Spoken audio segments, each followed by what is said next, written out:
नमस्कार, आप देख रहे हैं के न्यूज इंडिया का खास कार्यक्रम देश की बात और मैं हूं आपके साथ गरिमा वाजपेयी। देश की बात की शुरुआत करेंगे कुछ खास खबरों के साथ में, लेकिन उससे पहले एक नजर अब तक की सुर्खियों पर डालते हैं। उत्तराखंड में रुद्रप्रयाग रैतोली के पास भीषण सड़क हादसा, अलकनंदा नदी में गिरी टेम्पो ट्रैवलर, हादसे में 10 से 12 लोगों की मौत, एसडीआरएफ टीम रेस्क्यू में जुटी। छत्तीसगढ़ में फोर्स ने 8 नक्सलियों को मार गिराया, एक जवान शहीद, 2 घायल। अबूझमाड़ में मुठभेड़ जारी, 161 दिन में 141 माओवादी हुए ढेर। गृह मंत्री अमित शाह की बड़ी बैठक कल, जम्मू कश्मीर की सुरक्षा पर बड़ी बैठक, एनएसए डोभाल, एलजी मनोज सिन्हा रहेंगे मौजूद, आतंकियों के खिलाफ सख्त रणनीति पर होगा मंथन। मोहन भागवत के गोरखपुर दौरे का चौथा दिन, संघ शिक्षा वर्ग कार्यक्रम में शामिल होंगे भागवत, आज सीएम योगी की आरएसएस चीफ से भी हो सकती है मुलाकात। गाजियाबाद में केमिकल फैक्ट्री में आग, धमाके, 3 फैक्ट्रियां जलकर राख, 12 खाली कराई गई, पानी के 50 से ज्यादा टैंकर आग नहीं बुझा पाए। देश में भीषण गर्मी का प्रकोप जारी, 14 राज्यों में भीषण गर्मी का अलर्ट, आईएमडी ने अगले 5 दिन तक ज्यादातर राज्यों में भीषण गर्मी का अलर्ट जारी किया। आप देख रहे हैं के न्यूज, खबरों का सारथी। और अब रुक करते हैं खबरों की ओर विस्तार से। रुद्रप्रयाग से खबर आपको हम बताते हैं, जहां रहतोली के पास भीषण सड़क हादसे की सूचना सामने आई है। हादसे में 10 से 12 लोगों की मौत की खबर। एक टेम्पो ट्रैवलर अलकनंदा नदी में गिरा है। टेम्पो ट्रैवलर में 15 से 16 यात्री सवार थे। एसडीआरएफ और पुलिस रेस्क्यू करने में जुटी हुई है। बड़ी जानकारी आपको हम बता दें, जहां पर हादसे में कई लोगों की जान चली गई और खाई में ट्रैवलर जा गिरा। एक टेम्पो ट्रैवलर खाई में जा गिरा, 15 से 16 यात्री इसमें सवार थे। बड़ी खबर आपको हम बता रहे हैं।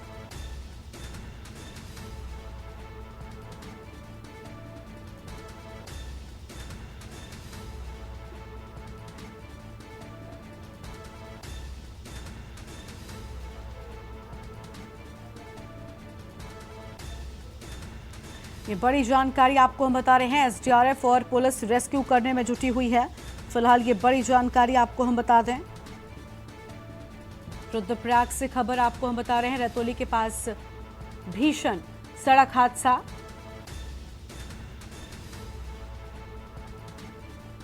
तो ये बड़ी जानकारी आपको हम बता रहे हैं। एक टेम्पो ट्रैवलर अलकनंदा नदी में गिरा और कई लोगों की जान चली गई है।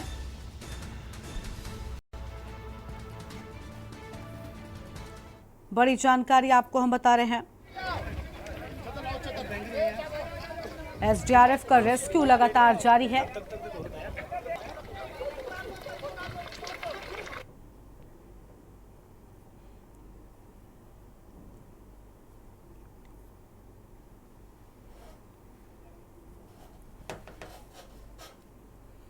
तो देखिए, बेहद दुखद ये हादसा, इसमें कई लोगों की जान चली गई है। अब आगे बढ़ते हैं खबरों की ओर। अगली खबर आपको हम देहरादून से बताते हैं, जहां पर इस पूरे हादसे पर खुद मुख्यमंत्री की ओर से दुख व्यक्त किया गया है। प्रशासन राहत बचाव कार्य में जुटा हुआ है। घायलों को इलाज के लिए अस्पताल भेजा गया है। डीएम को घटना के जांच के आदेश दे दिए गए हैं। घायलों को शीघ्र स्वास्थ्य लाभ की कामना करने की बात खुद मुख्यमंत्री पुष्कर सिंह धामी ने कही है। बड़ी खबर आपको हम बता रहे हैं।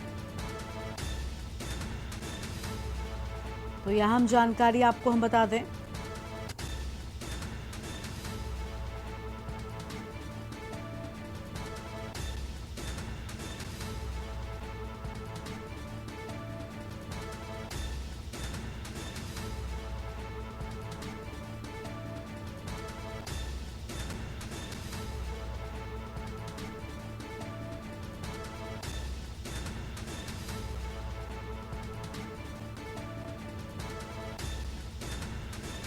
तो ये बड़ी खबर, खुद मुख्यमंत्री पुष्कर सिंह धामी की ओर से इस हादसे पर दुख व्यक्त किया गया है। ये बड़ी जानकारी आपको हम बता रहे हैं। और इसी खबर पर बातचीत के लिए हमारे साथ में हमारे ब्यूरो चीफ राजेश वर्मा जी जुड़ चुके हैं। उनका रुख कर लेते हैं। राजेश जी, बेहद दुखद हादसा, खुद मुख्यमंत्री पुष्कर सिंह धामी की ओर से ट्वीट कर दिवंगत आत्माओं की शांति के लिए प्रार्थना की गई है और इसके साथ ही परिवार को इस दुख को सहने की शक्ति दे भगवान, यह अहम बातें मुख्यमंत्री की ओर से कही गई हैं।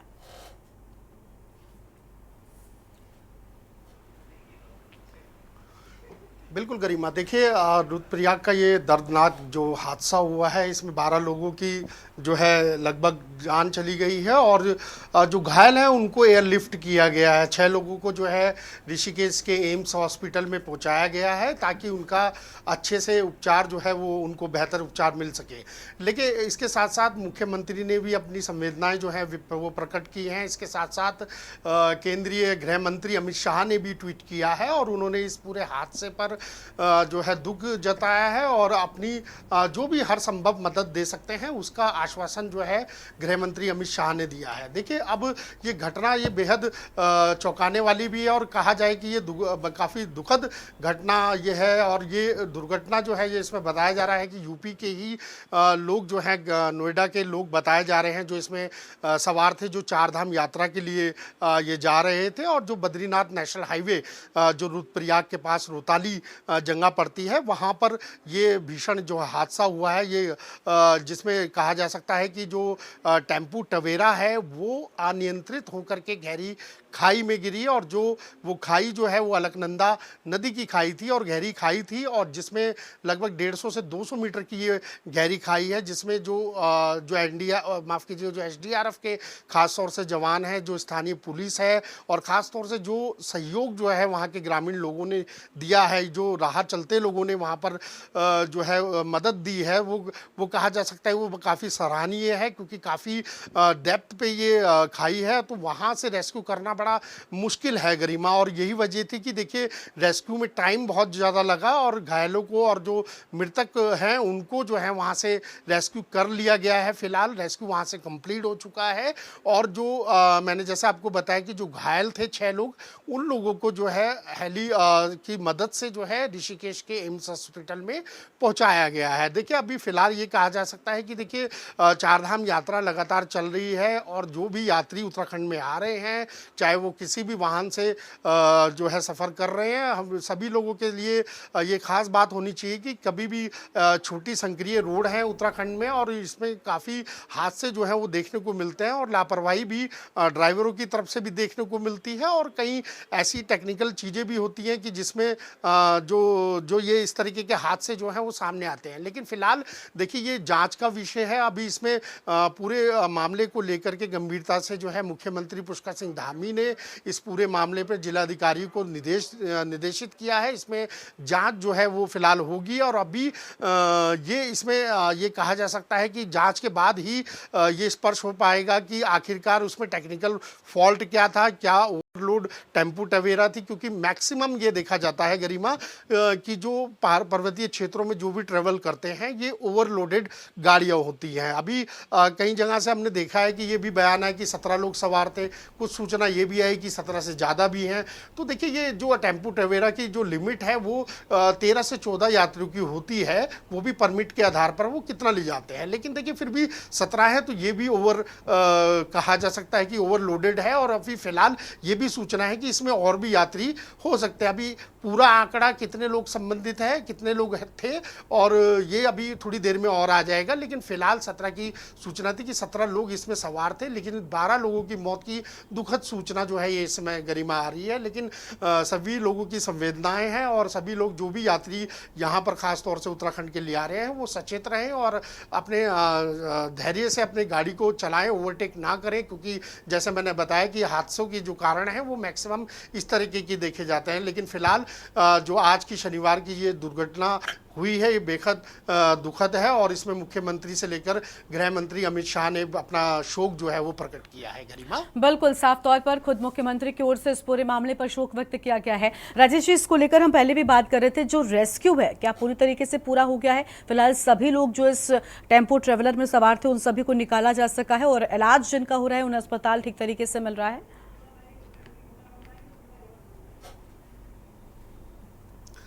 बिल्कुल, देखिए गरिमा, अपने दर्शकों को बता दें कि जो रेस्क्यू था वो पूरा कंप्लीट हो चुका है, लेकिन इसमें नुकसान बहुत हुआ है, जिसमें जान माल का जिसको कहा जा सकता है कि इतने लोगों की मौत होना एक बड़ा आश्चर्यजनक हादसा है और बेहद दुखद ये हादसा है। इसीलिए मुख्यमंत्री से लेकर तमाम जो उत्तराखंड के लोग हैं उनकी संवेदनाएं जो हैं जो मृतक हैं उनके परिवारों के साथ है। और देखिए इस समय रेस्क्यू तो भले ही पूरा हो चुका है और जो घायल हैं जैसे मैंने आपको बताया कि उनको बेहतर उपचार मिल पाए, इसीलिए एयरलिफ्ट यानी कि जो है हेलीकॉप्टर द्वारा जो है उनको एम्स में जो है वो पहुंचाया जा रहा है। 6 लोगों को अभी फिलहाल वहां से एयरलिफ्ट किया गया है। अभी थोड़ी देर बाद यानी कि संभवतः जो हम आपसे बात वार्ता कर रहे हैं तो वो अब तक एम्स हॉस्पिटल में पहुंच चुके होंगे और उनका उपचार जो है उनको बेहतर मिल जाए, इसीलिए ये प्रयास किया गया है। और देखिए अभी जो घायल हैं वो जल्द से जल्द सही हों और जो मृतक हैं उनकी जो बॉडी है वो फिलहाल वहाँ से रिकवर कर ली गई है। रेस्क्यू टीमों ने बाकी जो उनका पीएम होगा उसके बाद ही जो उनके परिवारजन हैं उनको उनकी मृतकों की जो बॉडी है वो जो है वो उनको सपूत कर दी जाएगी। लेकिन फिलहाल बेहद ही दुखद घटना है। देखिए लगातार जैसे मैं आपसे बात कर रहा हूँ कि लगातार उत्तराखंड के तमाम जो पर्यटक स्थल हैं या खासतौर से चारधाम यात्रा में करने जो यात्री आ रहे हैं, बड़े संख्या में लोग श्रद्धालु जो है पहाड़ों पर आ रहे हैं। देखिए लगातार देखिए हम सबसे यही गुजारिश कर रहे हैं कि ओवरटेक ना करें, बहुत बिल्कुल कम से कम इन यातायात नियमों का ध्यान रखें ताकि ऐसे हादसे ना हो, क्योंकि आज देखा हमने किस तरीके से यहाँ पर कई लोगों ने अपनी जान गंवा दी। शुक्रिया आपका राजेश जी हमारे साथ जुड़ने के लिए, हम जानकारी साझा करने के लिए। तो ये बड़ी खबर आपको बता रहे थे जहां पर खाई में ट्रैवलर जा गिरा जिसमें कई लोगों की जान चली गई है। बड़ी जानकारी आपको बता रहे थे, सीएम पुष्कर सिंह धामी ने खुद इस पे दुख व्यक्त किया है। आगे बढ़ते हैं, देहरादून से खबर उत्तराखंड से बड़ी जानकारी सामने आई है जहां पर 13 जिलों में 13 आईएएस प्रभारी बने हैं। देहरादून से राधिका झा सचिव, टिहरी गढ़वाल से सचिन कुर्वे सचिव, पौड़ी गढ़वाल से दिलीप जावलकर को सचिव बनाया गया। पिथौरागढ़ से में रंजीत कुमार सिंह को सचिव की जिम्मेदारी दी गई है। ये बड़ी खबर आपको हम बता रहे हैं। तो यह अहम खबर आपको हम बता दें जहां पर देहरादून से राधिका झा सचिव बनाई गई।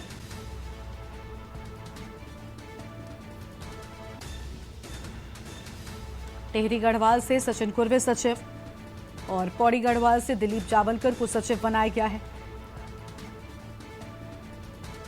पिथौरागढ़ में रंजीत कुमार सिंह को सचिव की जिम्मेदारी दी गई है। और देहरादून से बड़ी खबर उत्तराखंड से ये बड़ी जानकारी सामने आई है।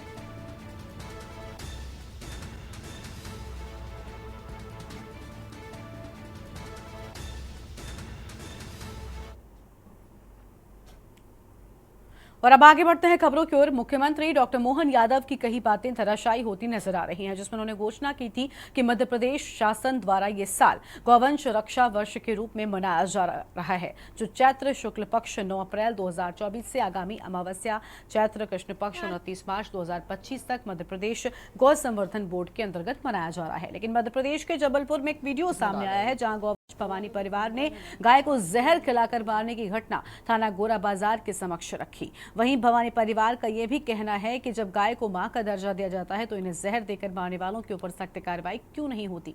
कहीं न कहीं संबंधित अधिकारी पैसे या किसी दबाव में आकर कार्रवाई को भी रोक देते हैं। कहा कि हम हजारों की संख्या में आकर पूरे थाने का घेराव करेंगे, ऐसा कार्य करने वालों के ऊपर सख्त कार्रवाई करवा कर ही मानेंगे।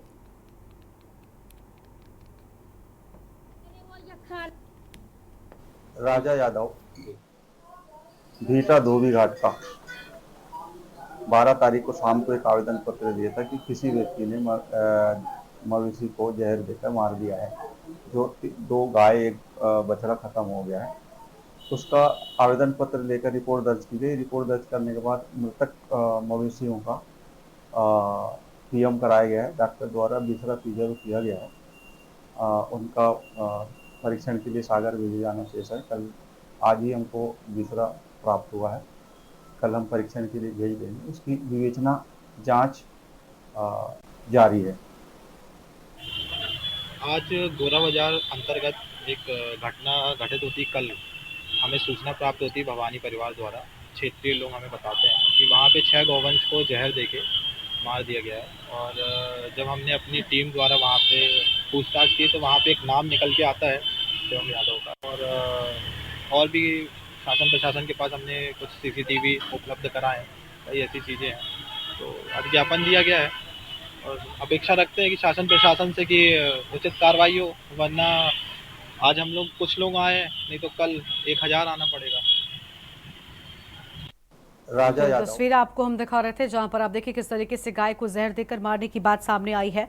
और इसी खबर पर बातचीत के लिए हमारे साथ में हमारे संवाददाता वीरेंद्र सिंह जुड़ चुके हैं। वीरेंद्र, एक तरफ गौरक्षा की बड़ी बड़ी बातें की जाती हैं, लेकिन दूसरी ओर जहर देकर मारे जाने की बात सामने आ रही है। इसका सच क्या है और जो लोग इसमें कार्रवाई करवाने की बात कर रहे हैं उनको क्या आश्वासन दिया गया है? अनम्यूट कीजिए, आपकी आवाज नहीं मिल रही है वीरेंद्र।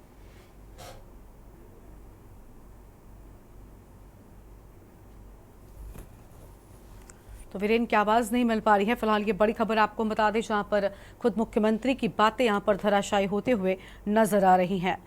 बड़ी जानकारी आपको हम बता रहे हैं।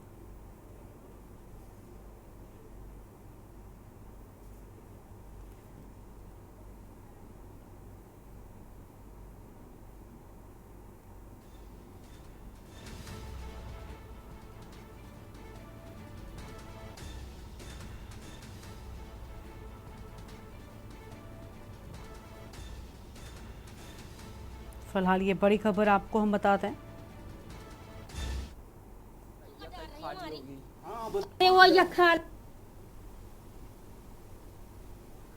ये साल गौवंश रक्षा वर्ष के रूप में मनाया जा रहा है, ऐसी बड़ी बातें खुद मुख्यमंत्री की ओर से कही गई थी, लेकिन फिलहाल सच कुछ और दिखाई दे रहा है। और सीएम मोहन यादव की बातें धराशायी होती हुई नजर आ रही हैं।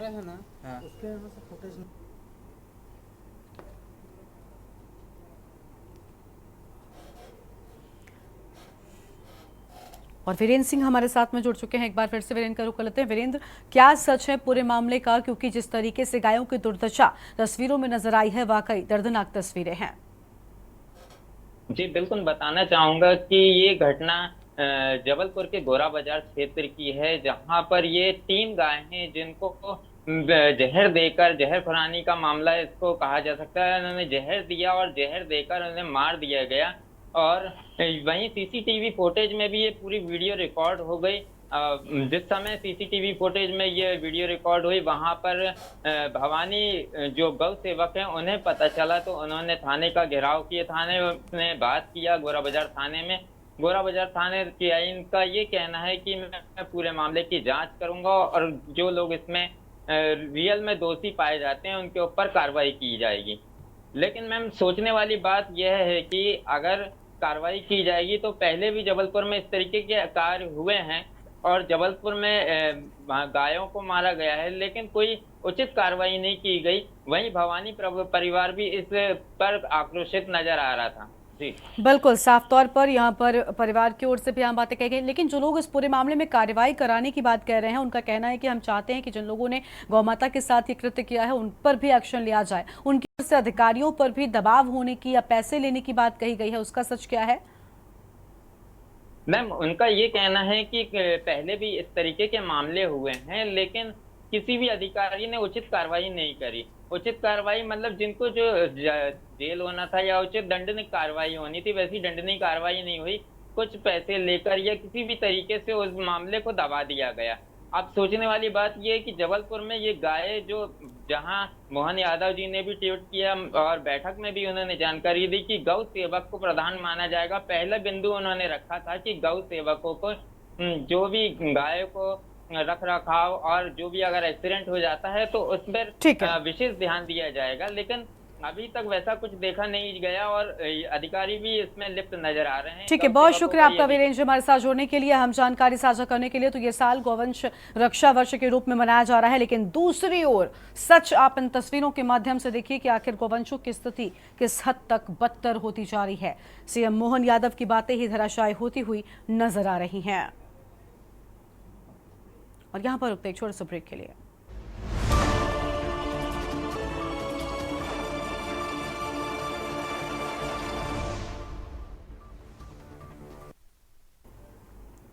ब्रेक के बाद देश की बात में आप सभी का स्वागत है। दिल्ली से खबर आपको बताते हैं, जहां पानी की समस्या को लेकर बड़ी बैठक हुई है। दिल्ली सरकार की मंत्री आतिशी ने बैठक की है।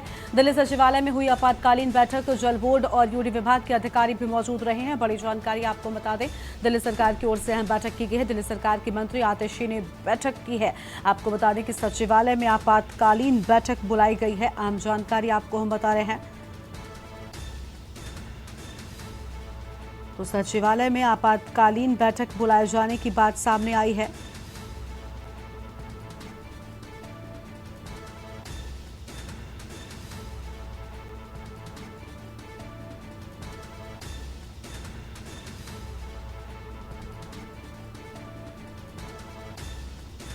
अहम खबर आपको हम बता दें, जल बोर्ड और यूडी विभाग के अधिकारी मौजूद रहे हैं।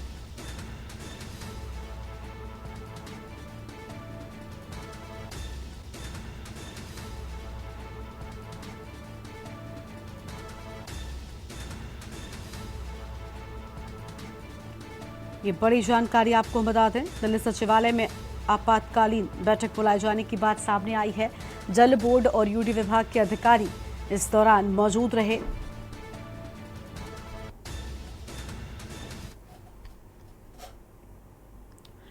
देश की राजधानी दिल्ली गंभीर जल संकट से परेशान है। प्रचंड गर्मी और पानी के लिए पड़ोसी राज्यों पर निर्भरता के चलते लगभग 3 करोड़ आबादी को पानी की समस्या का सामना करना पड़ रहा है। कई इलाके पानी की बड़ी किल्लत से जूझ रहे हैं। मामला सुप्रीम कोर्ट तक चला गया, लेकिन इस संकट का कोई हल अब तक नहीं निकल पा रहा है। सुप्रीम कोर्ट ने आम आदमी पार्टी की सरकार से साफ कह दिया है कि वो इस मामले में अपर यमुना रिवर बोर्ड में जाएं और मानवीय आधार पर अतिरिक्त पानी की मांग करें।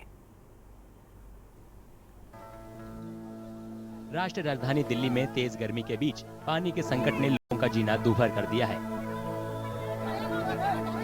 पानी की कमी चाणक्यपुरी समेत कई जगहों पर है। टैंकर से आने वाला पानी नाकाफी होता है।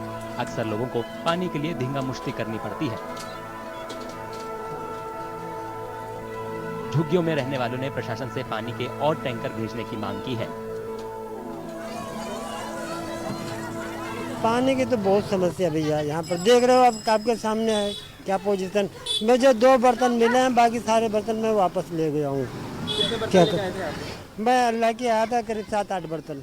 अच्छा, ये बताइए पानी की जो व्यवस्था है टैंकर के द्वारा, कितने टैंकर यहाँ पे आते हैं, किस टाइम? टैंकर 2 टैंकर आते हैं, सुबह 2 मेरे ख्याल से शाम को आते हैं। शाम को तो मैं होता नहीं, कितना क्लियर पता नहीं है। सरकार से क्या कहना चाहेंगे?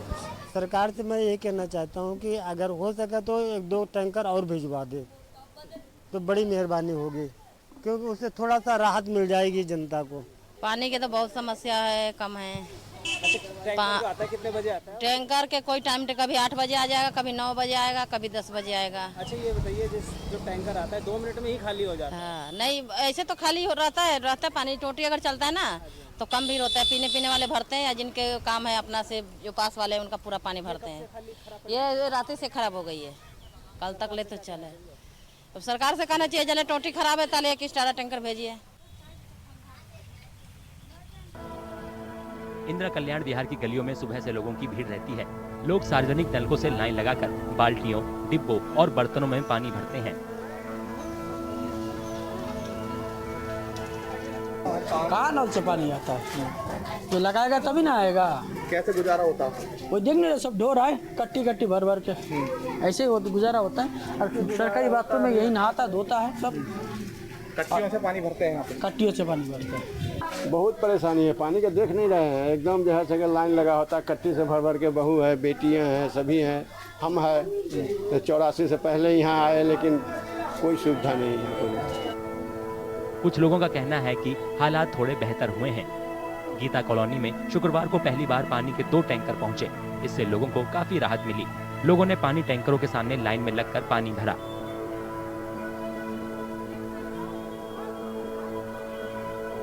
भाई ये तो प्रशासन जागने वाली बात है कि प्रशासन जाग गया। लोगों को सबसे समस्या पानी की थी, आज 2 टैंकर आ गया है, लोगों को राहत मिली है। इस बात से लोग शायद ले दे के कुछ ज़्यादा ही खुश होगा कि सब रोटी तो आदमी कमा लेते थे। पानी की समस्या बहुत बड़ी रहती थी। क्या कहेंगे सरकार से कि ऐसी 2 टैंकर आनी चाहिए या आज ही एक ही दिन दिखा? हाँ, ऐसे 2 टैंकर आते रहे तो बहुत अच्छी बात है, और लोग उम्मीद भी करता है कि अब बराबर आता रहेगा। मीडिया की वजह से सर मिला है, नहीं तो यहाँ तो भैया हमारे तो बग्गा साहब हो गए, 50 बार कंप्लेन कर करके पागल हो गए। हमारी तो टैंकर पे कई बार लड़ाई भी हो गई है, कोई सुनने के लिए राजी नहीं था। वो तो मीडिया की बदौलत सुन पाए हैं, नहीं तो कोई हमारे कहते ना यहाँ ऐसा माहौल था। ये पीछे भी दिखा दो ना, आज 2 टैंकर आने के बाद क्या हाल है। दिल्ली जल बोर्ड के पूर्व अध्यक्ष और आम आदमी पार्टी के विधायक सोमनाथ भारती ने दावा किया कि उनकी सरकार ने पिछले एक दशक में दिल्ली के कई इलाकों में पानी की लाइन बिछाई है। हालांकि कई जगहों पर स्थायी तौर पर टैंकर से पानी भेजा जाता है। 7% ऐसे इलाके हैं जहां की पाइप वाटर सप्लाई नहीं है। उसमें कुछ झुग्गी झोपड़ियां हैं, कुछ फॉरेस्ट वाले एरियाज हैं, कुछ ऐसे एरियाज हैं जहां की हम लाइन डाल ही नहीं सकते। तो इन कारणों से उन इलाकों में टैंकर से ही सप्लाई होगा। तो वो फिक्स्ड पॉइंट्स हैं, चाहे सर्दी हो या गर्मी हो, सालों भर उन एरियाज में जहां पाइप वाटर सप्लाई नहीं है वहां फिक्स्ड वाटर, वहां टैंकर से ही सप्लाई होगा। इस बीच दिल्ली की जल मंत्री आतिशी ने शुक्रवार को कहा कि राष्ट्रीय राजधानी दिल्ली को मिलने वाला पानी लगातार कम हो रहा है। इसकी वजह यमुना नदी में कम पानी पहुंचना है।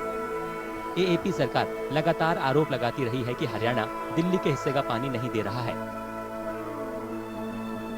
आतिशी ने एक्स पर पोस्ट में आंकड़ों के जरिए बताया कि 6 जून को 1002 एमजीडी पानी सप्लाई किया गया था। ये अगले दिन घटकर 993 एमजीडी और 8 जून को 990 एमजीडी हो गया। वहीं 13 जून को सिर्फ 939 एमजीडी पानी सप्लाई हुआ था।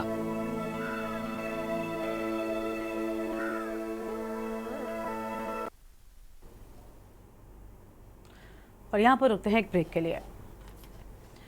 ब्रेक से वापस आ रहे हैं, रुक करते हैं खबरों का। दिल्ली से अहम खबर सामने आ रही है। जम्मू कश्मीर की सुरक्षा पर कल बड़ी बैठक होगी और गृह मंत्री अमित शाह ने कल ये अहम बैठक बुलाई है। तो एनएसए डोभाल एलजी मनोज सिन्हा मौजूद रहेंगे। जम्मू रीजन में आतंकी हमले को लेकर एक्शन प्लान तैयार किया जाएगा। इस बैठक में सरकार आतंकियों के खिलाफ सख्त रणनीति पर मंथन करेगी। तो जिस तरीके से एक के बाद एक आतंकी हमले हो रहे हैं, इसको लेकर ये बैठक बुलाई गई है। गृह मंत्री अमित शाह की मौजूदगी में ये बैठक होगी। एनएसए डोभाल एलजी मनोज सिन्हा भी इस बैठक का हिस्सा होंगे और जम्मू में आतंकी हमले जो हुए उसको लेकर सरकार मंथन करेगी और प्लान तैयार करेगी। तो किस तरीके से आतंकी हमलों पर अंकुश लगे, इसको लेकर रणनीति तैयार की जाएगी। बढ़ते आगे, कुछ महीनों से अस्वस्थ हरपाल सिंह बेदी का आज सुबह निधन हो गया। हरपाल सिंह बेदी वरिष्ठ पत्रकार और लेखक रहे और उन्होंने भारत की प्रमुख समाचार agency United news of India में खेल संपादक के रूप में लंबे समय तक काम किया। उन्होंने अब तक 8 ओलंपिक, 9 एशियाई खेलों और कई अंतर्राष्ट्रीय और राष्ट्रीय खेल आयोजनों को कवर किया है। पत्रकारिता में करियर शुरू करने से पहले ही श्री बेदी ने जवाहरलाल नेहरू विश्वविद्यालय जेएनयू के स्कूल ऑफ इंटरनेशनल हिस्ट्री से मास्टर्स और एमफिल किया और खेल जगत में एक जाना माना नाम है। बेदी साहब क्रिकेट, हॉकी और अन्य खेलों के विशेषज्ञ थे। इनकी स्पष्ट और स्पष्ट लेखन शैली ने उन्हें वर्षों से खेल प्रेमियों का चहेता बनाकर रखा हुआ था और खेल और समय सामयिक विषयों पर लिखते भी थे। कश्मीरी अमूल के हरपाल सिंह बेदी राज्य में हो रहे घटनाक्रमों पर गहरी नजर बनाए रखते थे और अपने लेखन के जरिए अपने विचार साझा किया करते थे।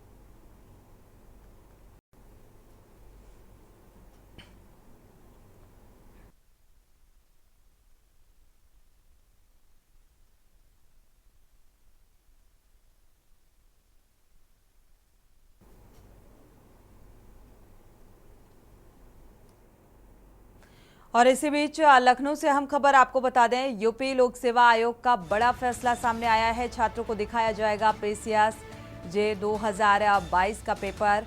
जो अभ्यर्थियों को मेंस की कॉपी दिखाई जाएंगी और 20 जून से 30 जुलाई तक चेक की जा सकेंगी ये कॉपियां। तो कॉपी चेक कर आपत्ति दाखिल करा सकेंगे अभ्यर्थी। पीसीएस और जे की परीक्षा में पारदर्शिता को लेकर ये फैसला फिलहाल लिया गया है। तो अहम खबर राजधानी लखनऊ से सामने आ रही है।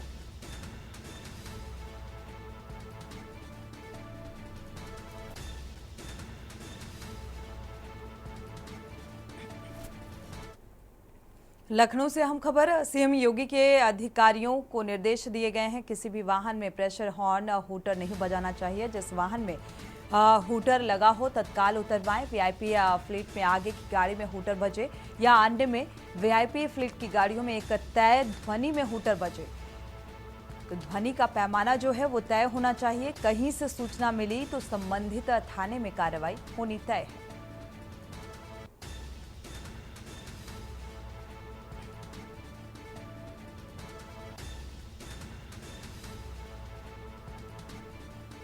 तो प्रेशर हॉर्न और हूटर पर फिलहाल जो वीआईपी फ्लीट है, अगर उसमें लगा होता है तो उसका ध्वनि का एक पैमाना भी हो, और अगर किसी गाड़ी में हूटर लगा पाया जाता है तो उसकी सूचना संबंधित थाने को दी जाए और इस पर उचित कार्रवाई होना लगभग तय है। तो अधिकारियों को इसके लिए सीएम योगी आदित्यनाथ ने निर्देशित किया है। जल्द ही ये प्रभावी होगा।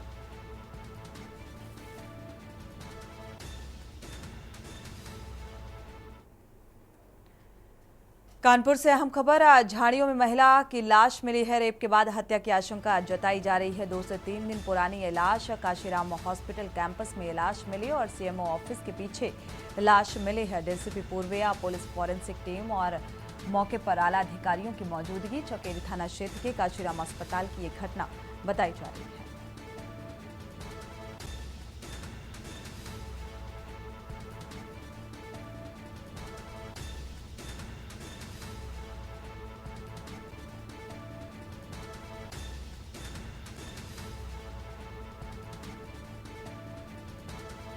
कानपुर से ये हम खबर सामने आ रही है। डीसीपी पूर्व पुलिस फॉरेंसिक टीम मौके पर मौजूद और फिलहाल इस मामले की गहनता से जांच पड़ताल जारी है।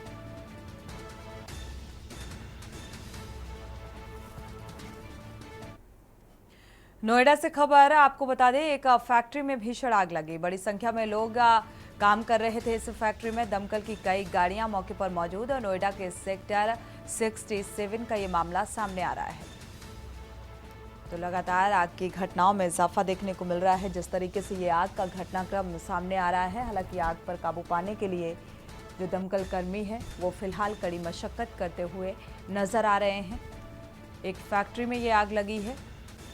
आग लगने से अफरा तफरी का माहौल, दमकल की मौजूदगी और कड़ी मशक्कत जारी है। बड़ी संख्या में लोग इस फैक्ट्री में काम भी कर रहे थे।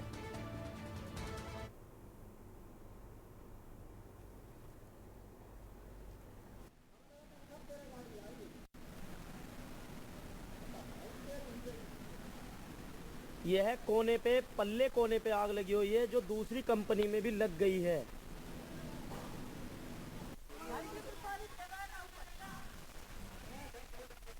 शंभू, तू अपना ये कपड़ा खुलवा, पहले कपड़ा खुलवा, यहाँ से फाड़ दे, इसे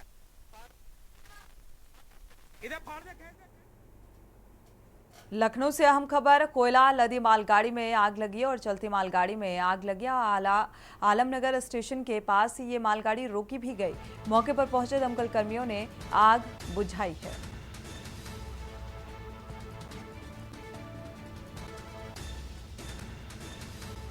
तो आग लगने का यह घटनाक्रम सामने आ रहा है। मौके पर पहुंचे दमकल कर्मियों ने किसी तरह सूझबूझ से आग बुझाई और फिलहाल कोयला लदी मालगाड़ी में ये आग लगी है।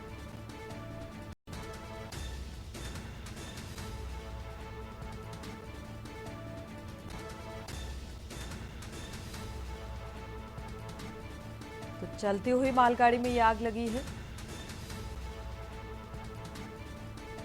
फिलहाल आग पर काबू पा लिया गया।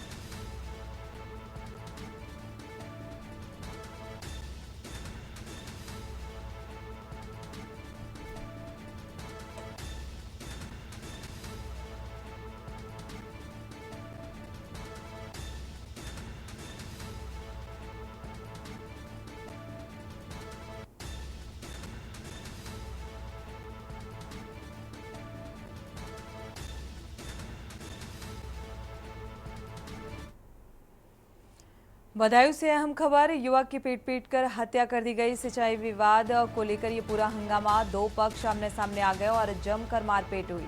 आपको बता दें, मारपीट में एक युवक गंभीर रूप से घायल हुआ है। इस मारपीट के दौरान परिजनों ने युवक को अस्पताल में भर्ती कराया। इलाज के दौरान युवक की मौत हो गई। थाना उसहैत क्षेत्र के जाटी का मामला ये बताया जा रहा है। तो 2 पक्षों के विवाद में मारपीट में एक शख्स की जान चली गई। हालांकि आनन फानन में अस्पताल में भर्ती भी कराया गया, लेकिन इस युवक ने दम तोड़ दिया।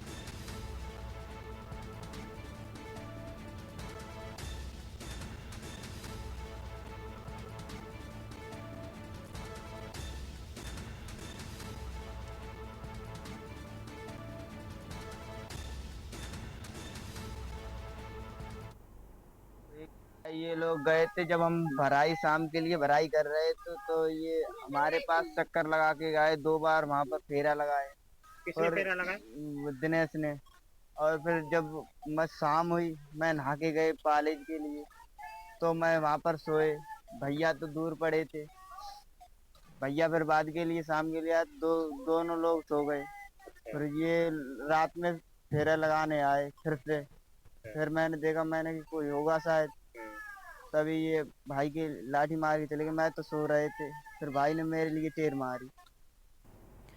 बढ़ते आगे कासगंज से हम खबर, मक्का सुखा रहे युवकों को ट्रैक्टर ट्रॉली ने रौंदा है। युवक की मौके पर ही मौत हो गई, तो घटनास्थल पर ही दर्दनाक मौत। दूसरा गंभीर रूप से घायल हुआ। युवक ने ट्रैक्टर चालक पर आरोप भी लगाए और ट्रॉली से मिट्टी का खनन कर रहे थे। ट्रैक्टर चालक तेज रफ्तार से चलाने का विरोध भी कर रहे थे।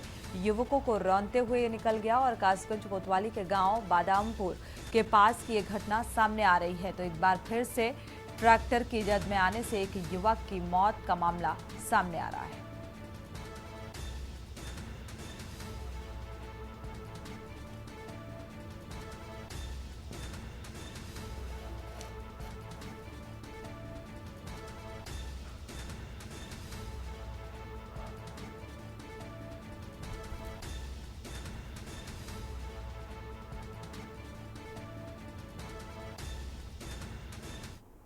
घटना ये ऊटी के मक्का रोड पे पड़ी हुई थी और हम लोग लेटे हुए थे। उधर से वो ट्रैक्टर लेके आया और उसमें मिट्टी भरी हुई थी।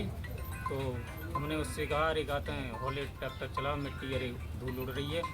तो उसने रोक के कहा, अरे कहते हैं जाति सूचक गालियाँ दी और धमकाया कि इनको बाद में लौट के आते हैं, उसके बाद इनको मैं देखूँगा। तो मैं लोग अरे कहते हैं सो गए। मैंने ऐसे ही बोल दिया है। सोने के बाद उस तरफ से दोबारा हम जब आया तो ट्रैक्टर चढ़ा दिया मेरे। क्या हुआ फिर ट्रैक्टर चढ़ाने में? क्या बाद भाई जो मेरे बुआ के लड़के हैं, मैं उनके मामा के लड़का हूँ, जो यहाँ पे 2 दिन पहले आया था। पुलिस मौके पर पहुंची थी? पुलिस नहीं मौके पहुंची, जो गांव के लोगों ने कुछ सूचना दी उसके बाद मौके पुलिस पहुंची। रुक करते हैं अगली खबर का। 16 जून का देश भर में गंगा दशहरा का पर्व जो है वो धूमधाम से मनाया जाएगा और लाखों की संख्या में श्रद्धालु मां गंगा में डुबकी लगाएंगे। अगर बात की जाए कानपुर की, तो बिठूर घाट, सरसैया घाट, अटल घाट समेत तमाम घाटों पर सुबह से ही श्रद्धालुओं का तांता लगा रहेगा। और के न्यूज़ से बातचीत में डीसीपी सेंट्रल RS गौतम ने बताया कि सभी घाटों पर प्राइवेट जो गोताखोरों की तैनाती की गई है और उन्होंने ये भी बताया कि घाटों पर बैरिकेडिंग के साथ गहरे पानी की चेतावनी वाले बोर्ड भी लगाए गए हैं और इसके साथ ही पुलिस लगातार लाउड स्पीकर से गहरे पानी में न जाने का अनाउंसमेंट करती रहेगी।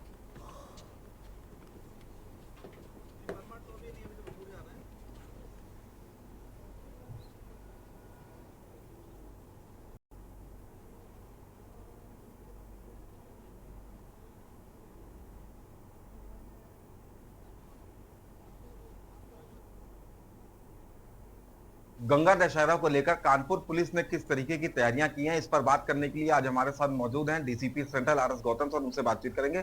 सर बहुत बहुत स्वागत है कि न्यूज़ में आपका। सर कल गंगा दशहरा किस तरीके की सुरक्षा व्यवस्था की गई? गंगा के सभी घाटों पर बैरिकेटिंग की व्यवस्था की जा रही है। जल बैरिकेटिंग के साथ साथ गहरे जो है पानी के बोर्ड भी लगाए जा रहे हैं। नावों में जो है बैठा करके गोताखोरों और जो है पुलिस के जवानों के द्वारा लाउड हेलर से तमाम सारी जो सावधानियां हैं उनको प्रसारित किया जाएगा, जिससे कोई भी गहरे पानी में स्नान ना करे। साथ ही साथ जो है पार्किंग स्थल भी निर्धारित किए गए हैं। सभी जो है घाटों पर अच्छे तरीके से लोग जो है स्नान करने के उपरांत अपने अपने गंतव्य को जा सके।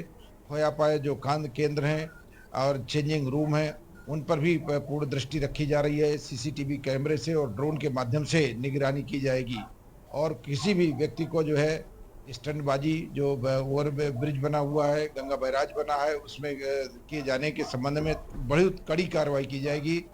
कंट्रोल रूम के माध्यम से संपूर्ण मेला क्षेत्र के सभी घाटों की निगरानी की जाएगी।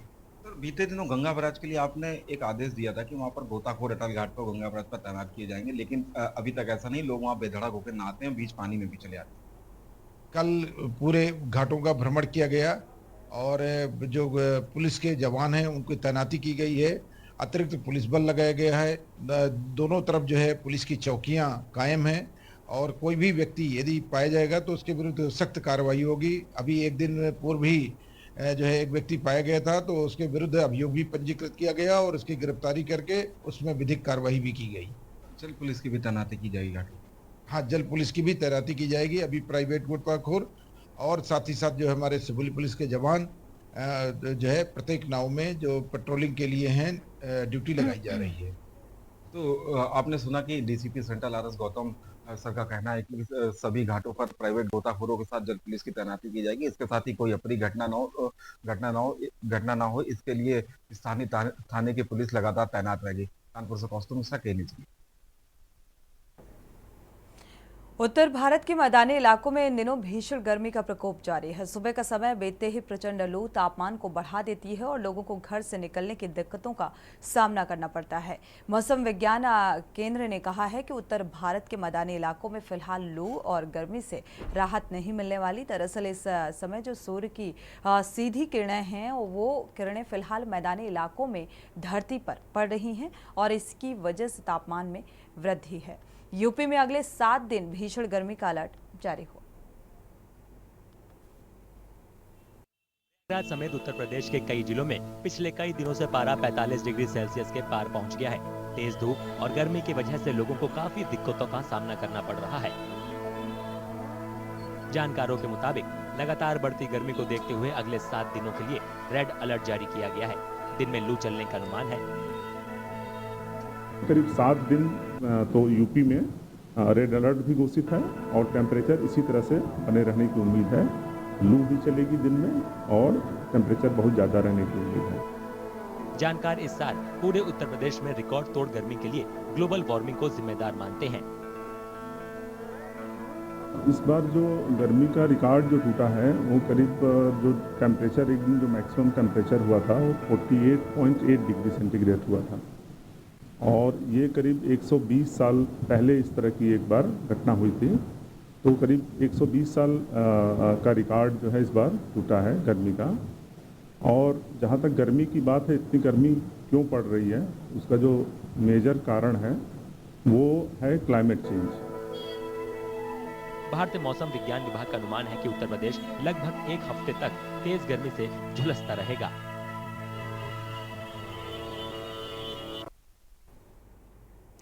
बढ़ते आगे रुख करते हैं अगली खबर का। चंडीगढ़ से अहम खबर। सीएम नायब सिंह सैनी का खरगे पर बयान। मल्लिकार्जुन खरगे के बयान पर पलटवार किया है। हरियाणा के मुख्यमंत्री नायब सिंह सैनी ने पलटवार करते हुए बयान दिया कि कुछ लोगों की सीटों का आंकड़ा 100 पार नहीं कर पाया और उनको 3 अंकों में भी इनकी सीटें नहीं आई। तो सीटों को लेकर फिलहाल हार और जीत को लेकर ये आरोप और प्रत्यारोप बयानबाजी का दौर शुरू हो चुका है।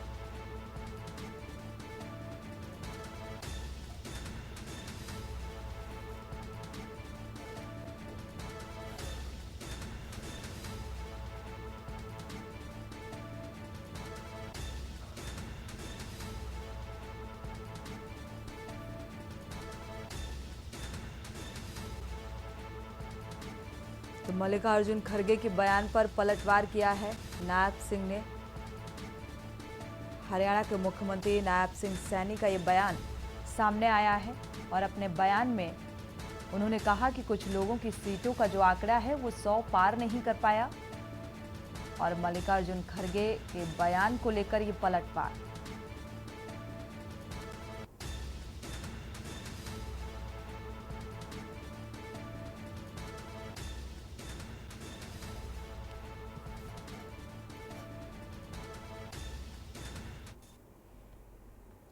खबर मुंबई से है, जहां एफडीआई अधिकारी को मिली भगत से मुंबई में नकली और मिलावटी मिठाइयों का काला कारोबार धड़ल्ले से लगातार जारी है। अधिकारियों की साठगांठ से मिठाई का ये जहरीला खेल खेला जा रहा है और आज हमारे संवाददाता ने एक्सपायरी डेट की मिठाइयों के गोदाम में जाकर मिठाइयों का जायजा लिया। साथ ही एफडीआई अधिकारी शैलेश आधाओं को अवगत कराया और इसके बाद उनके फूड इंस्पेक्टर का नंबर भी दिया, जिनका नाम लोखंडे है। संवाददाता के अनुसार जब हमने उन्हें फोन पर जानकारी दी कि चेंबूर कैंप में राज सेल्स कंपनी के गोदाम में मिठाइयां जमा करके वहां से पूरे मुंबई में सप्लाई हो रही है, तो अधिकारी ने हमें बताया कि आने में 4 घंटे लगेंगे।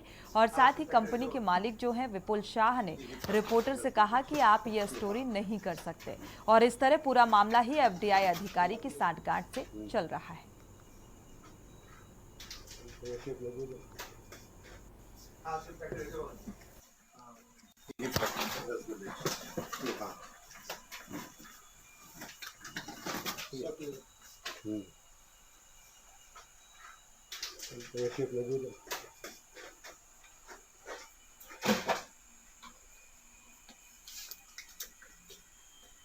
लग रहा है नवीन डेटा टाकलेला आहे बघितलं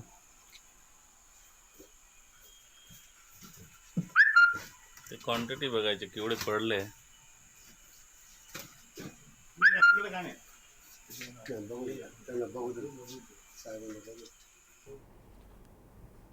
बिहार से खबर है। जीतनराम मांझी का खरगे के बयान पर पलटवार सामने आया है। भ्रामक का प्रचार करके गठबंधन ने जनता को भ्रम में डाला और इसीलिए उन्हें गलती से कुछ बल मिल गया है।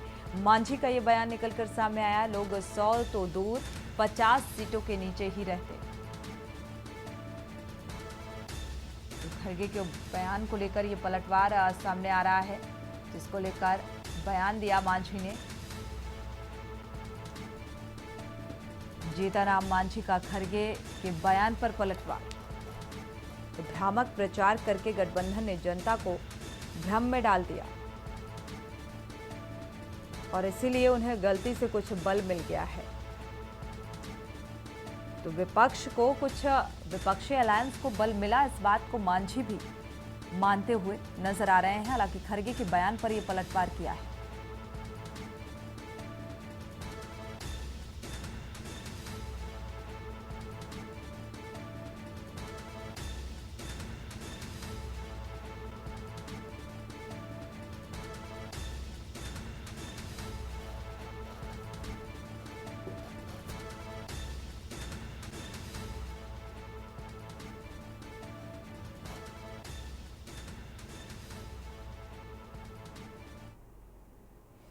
आईपीएल की तर्ज पर प्रदेश में पहली बार ग्वालियर के नवनिर्मित शंकरपुर स्टेडियम में Madhya Pradesh premiere league Scindia cup की शुरुआत आज शाम करीब 7:30 बजे होगी और मध्य प्रदेश क्रिकेट एसोसिएशन और ग्वालियर डिवीजन क्रिकेट एसोसिएशन के संयुक्त प्रयास से 65 बीघे में नवनिर्मित स्टेडियम से दूधिया रोशनी में लीग का पहला मुकाबला ग्वालियर चीताज और मालवा पैंथर्स के बीच होगा और मुख्यमंत्री डॉक्टर मोहन यादव, पूर्व भारतीय क्रिकेट कपिल देव और क्रिकेटर भारतीय क्रिकेट कंट्रोल बोर्ड के सचिव अजय शाह और केंद्रीय मंत्री ज्योतिरादित्य सिंधिया, उनके बेटे और लीग के गवर्निंग काउंसिलिंग के चेयरमैन आर्यमन और सिंधिया रिमोट का बटन दबाकर श्रीमंत माधवराव सिंधिया क्रिकेट स्टेडियम के रूप में दुनिया को नए अंतर्राष्ट्रीय क्रिकेट स्टेडियम की सौगात देंगे।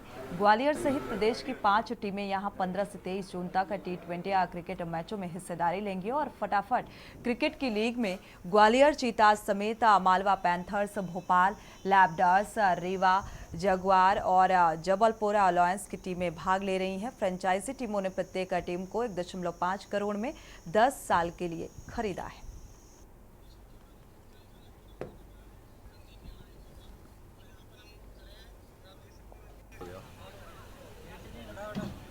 चलो ठीक है।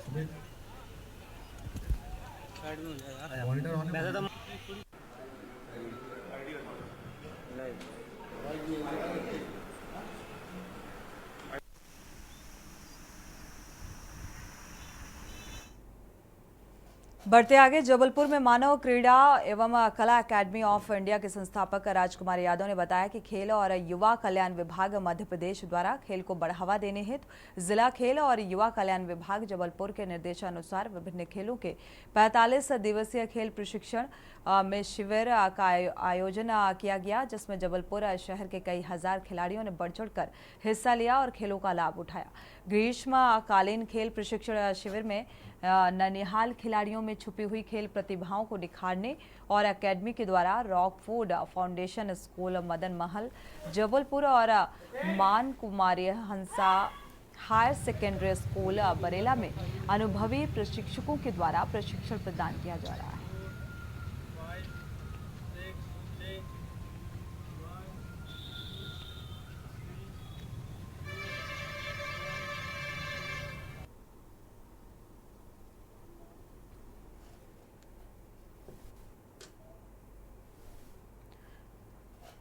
इसी के साथ देश की बात में इतना ही। आगे खबरों के लिए आप देखते रहिए के न्यूज़ इंडिया।